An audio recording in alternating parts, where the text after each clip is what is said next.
उत्पन्न राक्षस है, नाम है भौमासुर। भौमासुर जिस राज घराने में जाता वहां की राजकुमारियों को चुरा कर के लाता और बंदी बना लेता है। मन में विचार किया कि जब एक साथ 20,000 हो जाएंगी तो एक साथ इनसे विवाह कर लूंगा। यही निर्णय करके उन कन्याओं की चोरी कर रखी थी, बंदी गृह में बंद कर रखा था। भगवान को जब सूचना मिली तो सत्यभामा जी के साथ पधारे थे और उस भौमासुर का उद्धार किया था। और इन कन्याओं के प्राणों की रक्षा हेतु और समाज इनको चूंकि नहीं स्वीकारेगा, इस निमित्त भगवान ने उनके लज्जा को बचाने के लिए भगवान ने विवाह किए थे। महाराज भगवान ने किसी आनंद के लिए नहीं किया था इतने विवाह, वो भी भगवान बनने में फायदा नहीं है। बोले बहुत से लोग बोलते हैं हम भगवान 16,000 विवाह करें, हम 8-10 भी नहीं कर सकते हैं। बोले भगवान 16,108 विवाह करते हैं तो हर समय 16,108 रूप में रहते हैं। तुम 8 कर लोगे तो तुम्हारे 8 टुकड़े हो जाएंगे महाराज।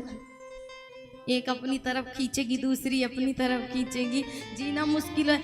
एक ना जीने दे रही है, 8-8 कहाँ जीने देंगे। बोले महाराज आज के समय में संसार में गृहस्थ में क्यों लड़ाई है? बोले इसीलिए कि श्रीमती में मति नहीं है और श्रीमान का मान नहीं है। महाराज अगर ये दोनों चीजें हो जाएं तो गृहस्थ फिर से सुख में हो जाए, कि श्रीमती में मति आ जाए और श्रीमान का मान होने लगे, सम्मान होने लगे, तो दोनों का जीवन फिर से अच्छा हो जाए। इसलिए भगवान बनने में फायदा नहीं है, जो फायदा भक्त बनने में है महाराज। क्योंकि पौंड्रक ने भी यही किया था, भगवान बनने का प्रयास किया था और पौंड्रक वासुदेव के नाम से अपनी घोषणा कर दी थी जगत में। तब भगवान ने उसका भी उद्धार किया था उद्धव के साथ पहुंच करके महाराज। इसलिए राजन भगवान बनने में फायदा नहीं है। भगवान ने किस कारण से किया उसको भी तो देखिए। बोले 16,100 कन्याओं के प्राणों की रक्षा के लिए भगवान ने अपने आप को समर्पित कर दिया था और उनकी इज्जत, उनकी लज्जा को बचाने के लिए, समाज में उनको मान सम्मान दिलाने के लिए भगवान ने एक कदम उठाया था।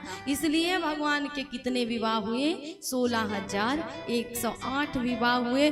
प्रत्येक पत्नी से माना जाता है भगवान के 10-10 पुत्र हुए थे और एक पुत्री हुई। कितना बड़ा परिवार होगा सोचो, कितना बड़ा महाराज। पूरी दुनिया के बराबर तो उनको घर चाहिए होगा। फिर उसके बाद हर कमरे अलग अलग होंगे। सोचिए 16,108 पत्नियां, फिर उनके 10-10 पुत्र, एक पुत्रियां, 11 बच्चे पर नारी से हुए। तो सोचिए कितना बृहद परिवार हो। फिर नाती